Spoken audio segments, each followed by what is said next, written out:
But our stats are almost all 7s, so is that something? Sure. No one was asking you, random noise.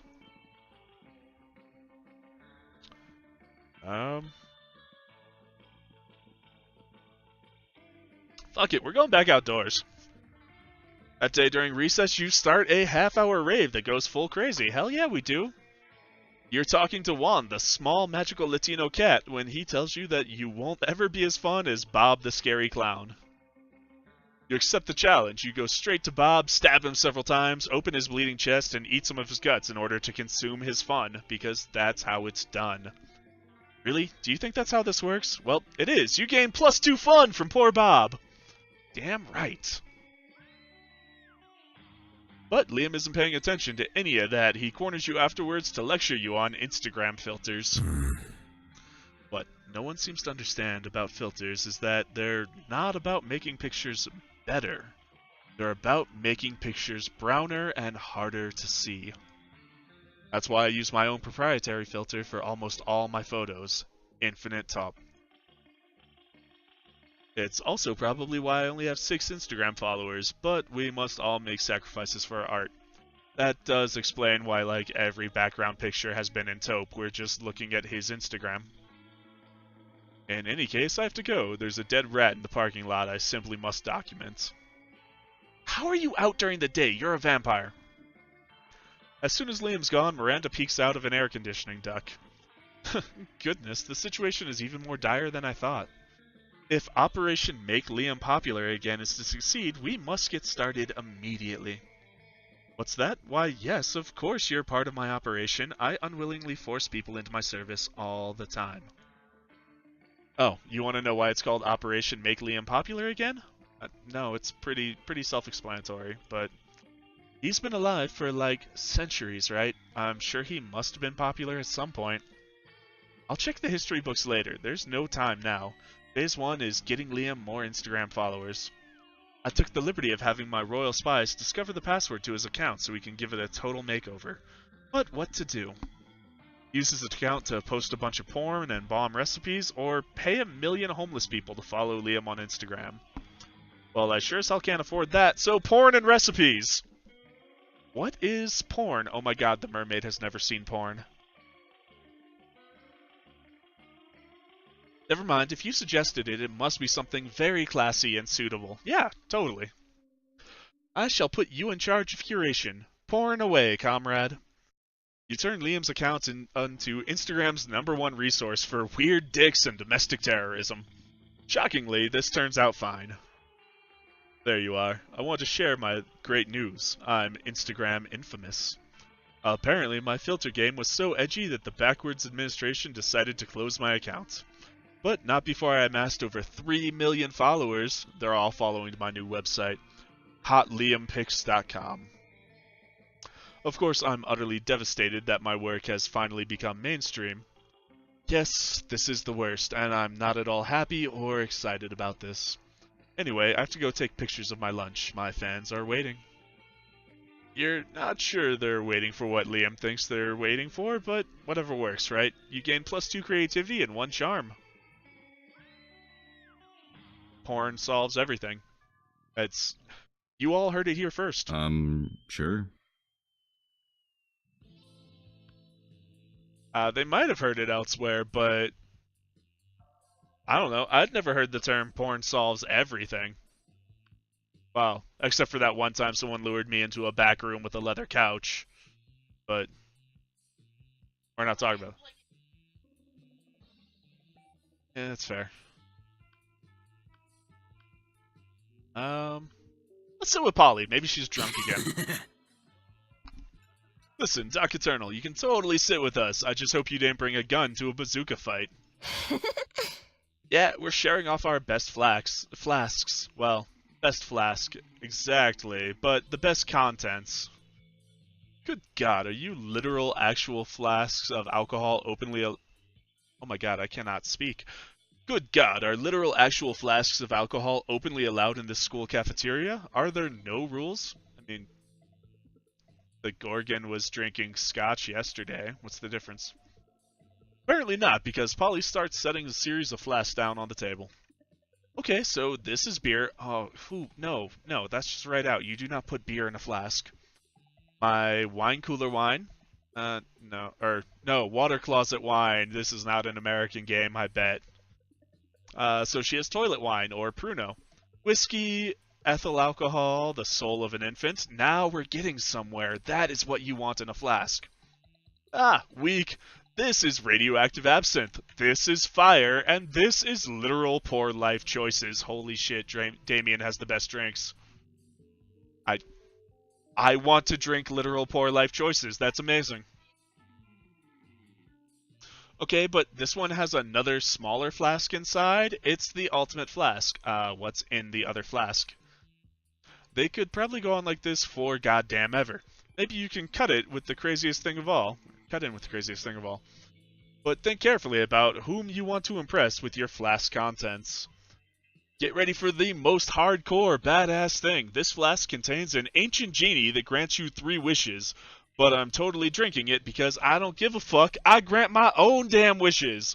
Or, want to get a dope party started? This flask has Ultra Whiskey, which you can only get when you get 2 bottles of the best, purest whiskey and make them mate. I mean, all that first came to mind with the initial one was the Cyanide and Happiness comic where the dude shoves the genie lamp up his ass and then rubs it, and like the genie pops out his mouth, and it's just like, why, dude? I guess you get 3 wishes, and he's just like, nah, I'm good. But I want Ultra Whiskey. Heck yeah, heck yeah, heck yeah, let's rage! Alright. I've always wanted to make Ultra Whiskey, but I could not get my whiskey bottles to fuck. I tried everything, mood lighting, sultry music, chainsaws, you know, all that cliche romantic stuff. But it seemed nigh impossible to get them to make sweet whiskey love. I almost started to think inanimate objects can't have sex, but I've had tons of sex with inanimate objects, so that's just silly. If you can make Whiskey X Whiskey turn into Ultra Whiskey, we should definitely apply that principle all over the damn place. 2 cars to make a limousine, an orgy of iPhones to become the iPhone XXX, the most advanced update possible, duh? A microwave and a Russian novel to get a pair of designer shoes. That one makes a surprising amount of sense, and I hate myself for it. Can't wait to create the dopest stuff that the world can even handle, probably. Well, the world probably doesn't need to worry about handling it, because there's no way you can pull that insanity off. Fuck you, narrator, yes I can. But yay for plans with Polly. Hell yeah. Week 4 evening. Sure.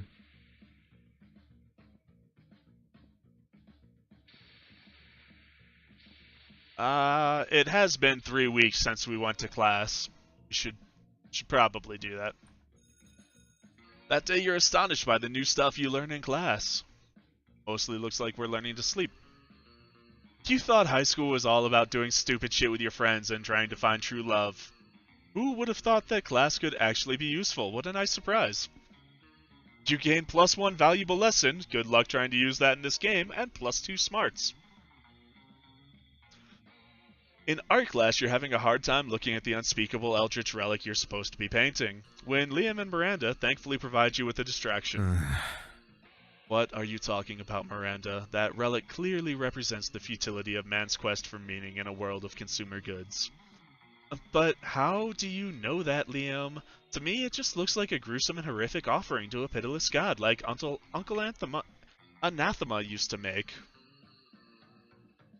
Well, it's easy, Miranda. When I want to discern the true meaning of a piece of art, I simply, make it up! Or look at the bottom and read the clearly printed label that explains the true meaning of the art. Nope, you make it up.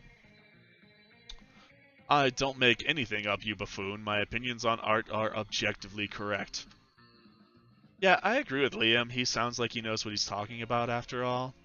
Perhaps, are you jealous of Liam's ability to objectively understand art? I'm used to it. The social isolation I experience is entirely to do with jealousy, and nothing at all to do with me being an asshole.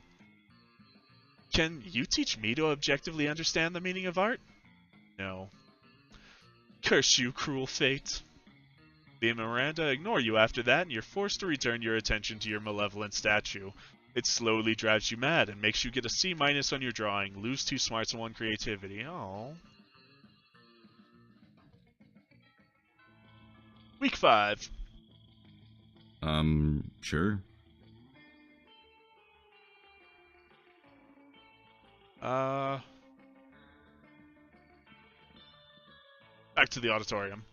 That day, while rehearsing for the class play, you aren't especially good nor inspired. For once, it seems like you aren't getting the classic creativity boost from the auditorium. Damn it! Only been here once. But afterwards, while talking to your classmates, you're having trouble conveying your point in a discussion, so you decide to convey it through music. You start singing, and suddenly everyone else joins you in a kick-ass musical number. It's so amazing that the people with whom you were arguing totally get your point and change their minds once the song is over. You gain +2 creativity. Alright. Did I just go through a Glee episode? Afterwards, Miranda beckons you over from a darkened corner. Psst! Co-conspirator, over here! Phase 1 of Operation Make Liam Popular Again was an overwhelming success. Liam is internet popular. Now, we just need to make him real-life popular. Do I have to? And what better way than making him Prom King? Unfortunately, when I asked him how to run for Prom King, he said, and I quote, "Never, never, never, not in 100 years, and that's not an exaggeration because I've been alive for hundreds of years, and I've never run for Prom King." So, there you are. How long has this dude been in high school? Is this like a Twilight situation? Does he just keep going back and finding Bellas? I think that was the chick's name in Twilight, right? Oh, I don't know. I don't care. Bella, that was the chick from Twilight, right? Okay. Saddens me a little that you know this, but...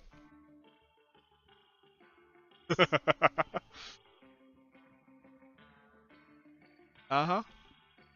Which was clearly his cryptic way of saying he wants us to make him Prom King. My first thought was to murder the current Prom King after establishing Liam as his rightful heir, but I couldn't find any bloodline charts to work from. So I suppose we must engage in this democratic election the school is holding. Now, how can we secure a win for Liam when he's opposed to running or making any effort to win? I'll dress up as Liam and give the best campaign speech anyone has ever heard, or pay 1 million people to vote Liam for Prom King. Once again, I do not have the money for this, so I'll dress up as him. Yeah, it's a great idea. You look just like him. You squeeze into some skinny jeans, some suspenders, a lot of purple paint, and a sense of smug superiority and gather a crowd in the auditorium. Ladies and gentle monsters, you say. For too long, our school has been ruled by prom kings who care about things. Caring about things makes you weak, because what if you care about the wrong things? I, Liam de Lioncourt, will never be wrong because I literally do not care about anything. I don't care about my dumb clothes or my stupid man bun or any of you. To be honest, I don't even care if I win. If I don't, I'll just blow up the school with the hydrogen bomb I buried under the cafeteria. You walk off stage to thunderous, terrified applause. You don't know whether it was the speech, the threat of extinction, but Liam wins by a landslide. Drats and curses, rumor says I will be elected prom king in spite of my sincerest wishes.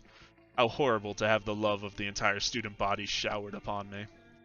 The cold blackness in my soul, which has so long sheltered me from my true emotions, it's thawing. This is terrible, and I am in no way enjoying it. But you're blushing. You're blushing, I see you. Still, I should probably pick out a tuxedo, you know, so as to not appear ungracious. You're happy to help Liam pick out a tuxedo. You even help measure his body. You gain +2 fun and 1 creativity. Maybe Liam was blushing from us measuring him? Sure. You know what? I'm going with Polly again. Alright, I'm trying to comprehend your request. What is there to comprehend? It's really simple, Miranda. Take my cell phone, snap a pic of me face planting in my food with my eyes closed and tongue out. But wherefore? Right here, Miranda. You're about to point out that wherefore means why, but luckily Polly elaborates on her own so you don't have to look like a fucking know-it-all. It's a new meme, Miranda, like planking or dabbing. It's called food poisoning, and it's dope AF. Don't you have cool trends in your kingdom? Huh. I suppose we do. Oh, we have a fun trend called Revere Your Rulers. It's where you show nothing but the utmost devotion for the royal family.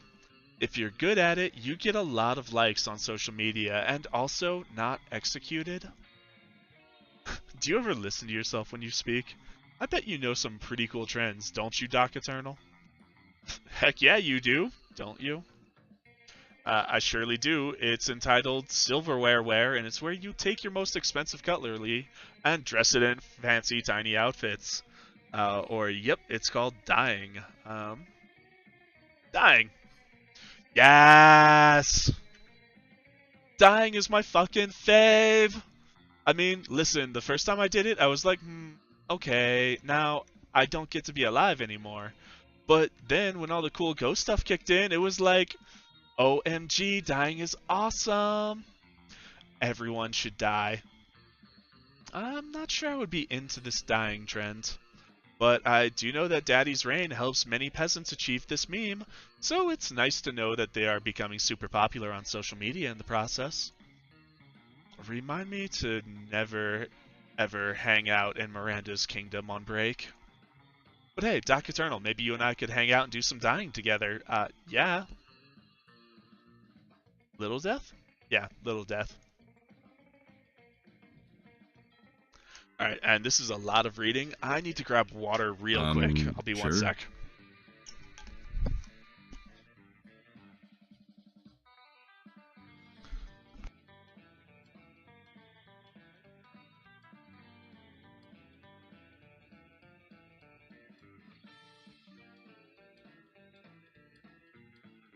Okay, sorry about that. I really thought my water was going to last me through the thing. So, been to the auditorium. I don't really care about money. Let's hit the gym.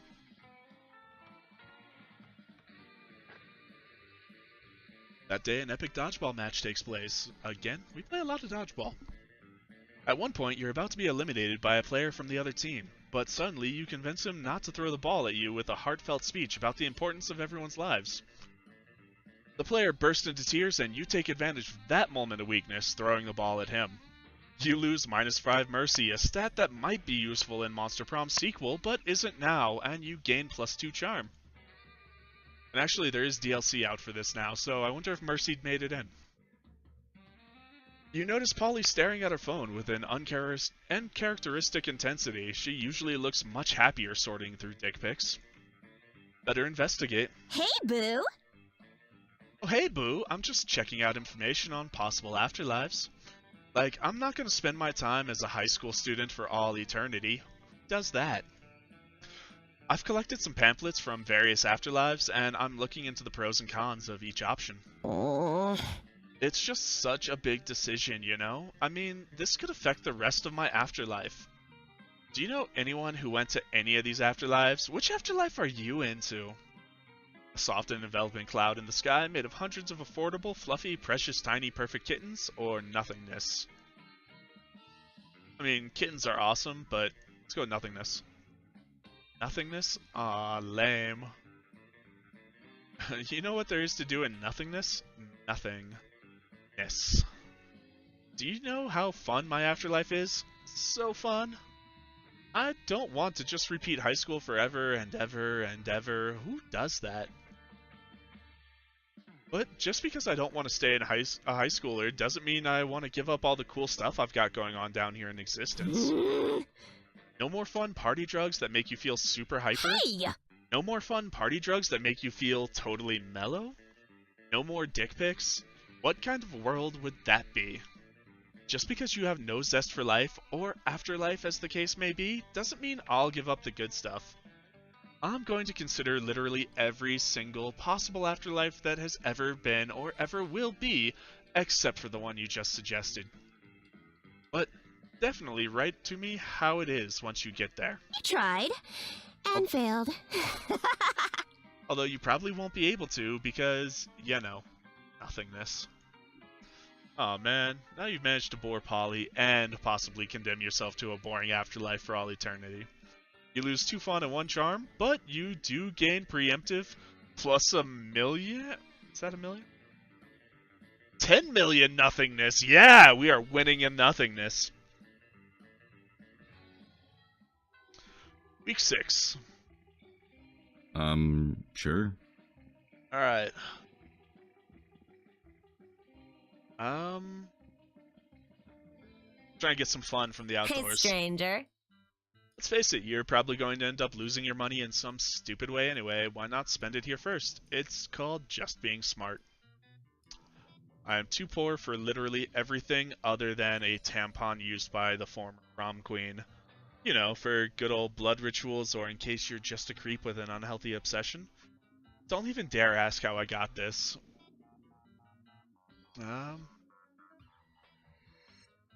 Later, Gator. Screw it. We're gonna take the gift that keeps on giving. The shitter. Believe it or not, this is a very religious thing. Oh, but we don't get the... Because the shop was there, we don't actually get the event. Alright, who's this little Red Riding Hood bitch? You're eating your lunch, minding your own business, when someone under your table pokes your business. Psst. Hey, how would you like to turn against your friends in exchange for forbidden knowledge?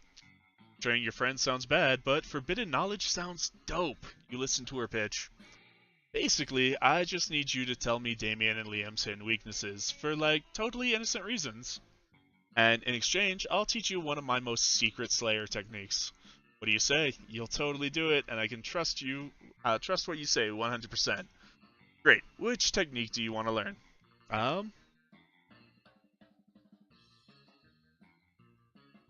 Do I want to learn how to be the protagonist of any scene, or how to punch a dude so hard his head explodes? There's really only one answer here. You are already dead. You tell the Slayer that Liam's weakness is tense silence, and Damien's weakness is back rubs. Whose isn't? Unbelievable! Really? But that's so simple. I'll bury them in pregnant pauses and manual tension release, respectively. Oh, you want to know my secret techniques? There's nothing easier. Just punch someone, right? But instead of punching them hard, punch them really, really hard. You've punched hard, and you've even punched really, really hard, but really, really hard? That's revolutionary. You test out your newfound skills on the Slayer. You don't have enough practice to make her head explode just yet, but you do manage to give her a terrible headache. Gain +4 boldness. Brad, I'm pretty sure this is the last night before the prom. Sure. And I still want my fun up, so I think Outdoors gives us that? That day during recess, you start a half-hour rave that goes full crazy. At one point, Juan, the small magical Latino cat, slips on a banana peel. You start to laugh at him. He asks you to stop, but you don't. You laugh so hard at him that you somehow steal +2 fun from him. Hooray. You're hanging out with Polly afterwards, and she's about to show you her latest dumb tattoo when suddenly... Greetings, my love. Never fear, my lady. I will save you from this lascivious cretin. It's the interdimensional prince, and he's apparently here to block your metaphorical cock. That son of a bitch. Whoa. Whoa, you're sparkly. Are those tearaway pants? Sadly, they are not, my queen. My fashion sense does not operate on the same ethereal plane as your own. Yeah, well, I'm persistently on fleek. I died on fleek, and so I'm cursed to roam the earth forever, eternally on fleek. It is this exact on fleekness which I seek. For you see, madam, I am in need of a fashionista such as yourself to plan the ultimate wedding. Ours. Huh? Ours? This could be bad. You know Polly's not above getting married as a one-off joke. You've got to stop this madness. Throw a party so dope Polly doesn't want to travel to another dimension, a party with sex lasers, or marry the prince right now yourself.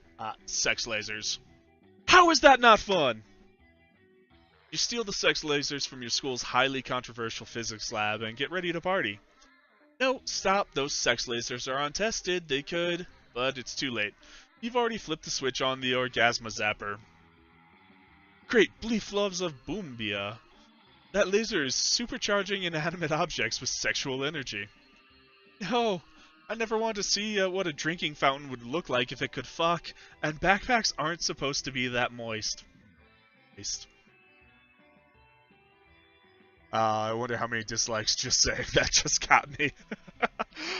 Don't worry, milady. I'll save you from this disturbing furniture orgy.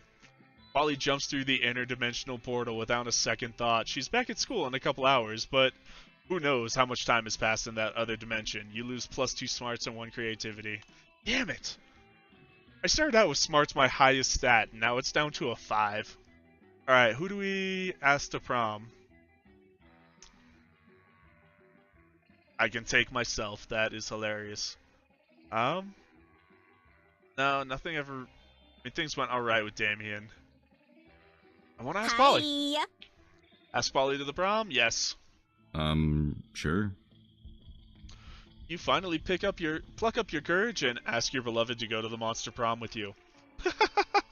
Not a chance in the world, darling. You're boredom on a stick. You bore me to death. And then what would I be? Metaghost?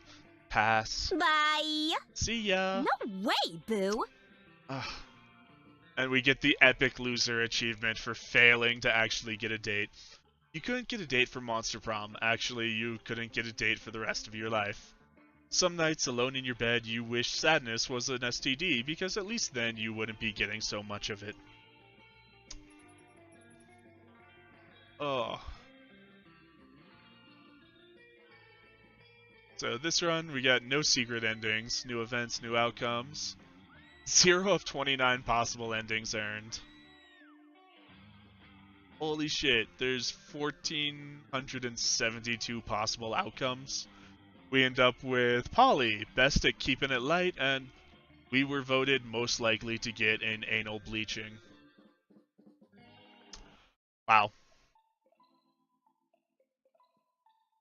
Those 6 weeks were maybe the most epic and absurd weeks of our lives.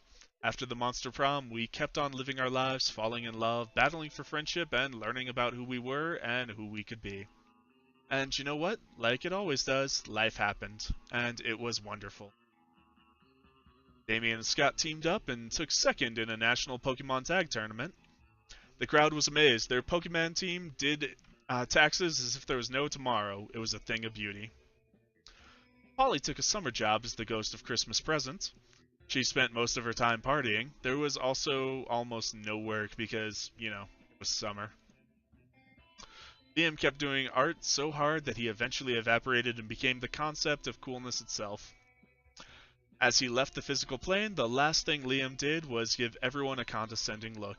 Yeah, that sounds right. For those 6 weeks, the Monster Prom seemed larger than life, and then it was gone, just like that. The battle for Monster Prom might have ended then, but there were plenty of battles left in a war called youth. But once again, we were young and unafraid, and we were ready to start.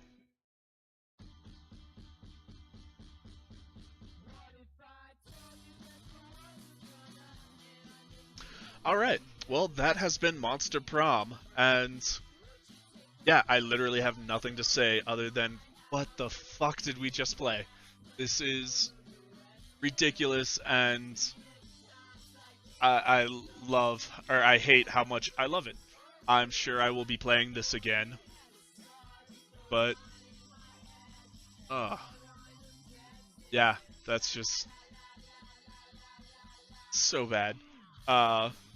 Not the game, just everything in it. Like, the game was fantastic. I'm glad I picked this up, but yeah, we're gonna call it here. So everyone that joined us tonight, thanks. We will be back tomorrow with some other game. I have no idea what, but every Sunday night we are going to be doing a what the fuck is this game. So I hope you all join me for the next one, and yeah, that's about it. Have a good night.